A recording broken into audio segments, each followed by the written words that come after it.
খুলনা প্রকৌশল ও প্রযুক্তি বিশ্ববিদ্যালয়ের ভিসি পদত্যাগ না করা পর্যন্ত আন্দোলন চালিয়ে যাওয়ার ঘোষণা দেন ঢাকা বিশ্ববিদ্যালয়ের শিক্ষার্থীরা। বাংলাদেশ গণতান্ত্রিক ছাত্র সংসদের ব্যানারে চলা অনশনে এই ঘোষণা দেন তারা। তবে তীব্র গরমের কারণে অনশনরত ঢাকা বিশ্ববিদ্যালয়ের কয়েকজন শিক্ষার্থী হিট স্ট্রোকে অসুস্থ হয়ে হাসপাতালে ভর্তি হয়েছেন। আরও বিস্তারিত জানাচ্ছেন মহসিন কবির। কুয়েট বিশ্ববিদ্যালয়ের উপাচার্য অধ্যাপক মোহাম্মদ মাসুদের পদত্যাগ দাবিতে সোমবার থেকে আমরণ অনশনে বসে শিক্ষার্থীরা। তাদের সঙ্গে একাত্মতা পোষণ করে মঙ্গলবার রাত থেকে বাংলাদেশ গণতান্ত্রিক ছাত্র সংসদের ব্যানারে আমরণ অনশন কর্মসূচি শুরু করে ঢাকা বিশ্ববিদ্যালয়ের কিছু শিক্ষার্থী।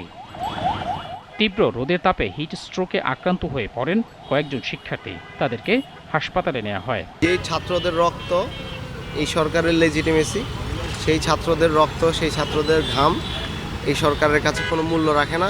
অনেকেই অসুস্থ হয়ে পড়েছে এবং আমাদের ঢাকা বিশ্ববিদ্যালয়ের আমাদের মোফাজ্জল ভাই ইতিমধ্যে হিট স্ট্রোক করেছেন এবং তাকে জরুরি ভিত্তিতে ঢাকা মেডিকেল কলেজে ভর্তি করা হয়েছে। ভিসিকে পদত্যাগ করলে পরবর্তীতে ধাপে ধাপে ধীরে ধীরে আপনার সন্ত্রাসীদের বিচার, পরবর্তীতে যারা সাধারণ শিক্ষার্থীদের যে মামলা, সবকিছু সলিউশন হবে। যে শিক্ষা উপদেষ্টা এবং ইউজিসি থেকে একটা প্রতিনিধি টিম ওখানে যে বৈঠক করছে কুয়েটের শিক্ষার্থীর সাথে, কিন্তু এখন পর্যন্ত কোনো ধরনের কোনো দৈব কারণে এখন পর্যন্ত কোনো ধরনের সিদ্ধান্তে পৌঁছানো সম্ভব হয়নি। ঢাকা বিশ্ববিদ্যালয়ের শিক্ষার্থীরা বলছেন, ভিসির অপসারণের মধ্য দিয়ে চলমান অচল অবস্থার অবসান ঘটবে, নইলে আন্দোলন আরও ছড়িয়ে পড়বে।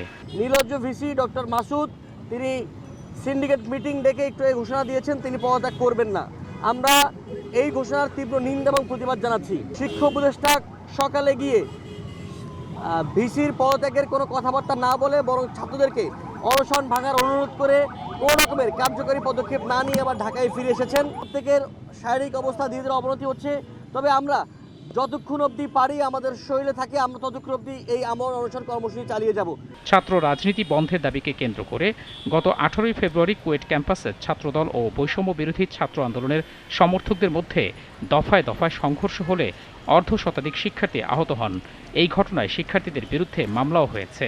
সংঘর্ষের ঘটনায় গত 14 এপ্রিল 37 শিক্ষার্থীকে সাময়িকভাবে বহিষ্কার করে বিশ্ববিদ্যালয় প্রশাসন। এমন সিদ্ধান্তের প্রতিবাদে কুয়েট শিক্ষার্থীরা আন্দোলনে নামে। মহসিন কবির, জিটিভি নিউজ, ঢাকা।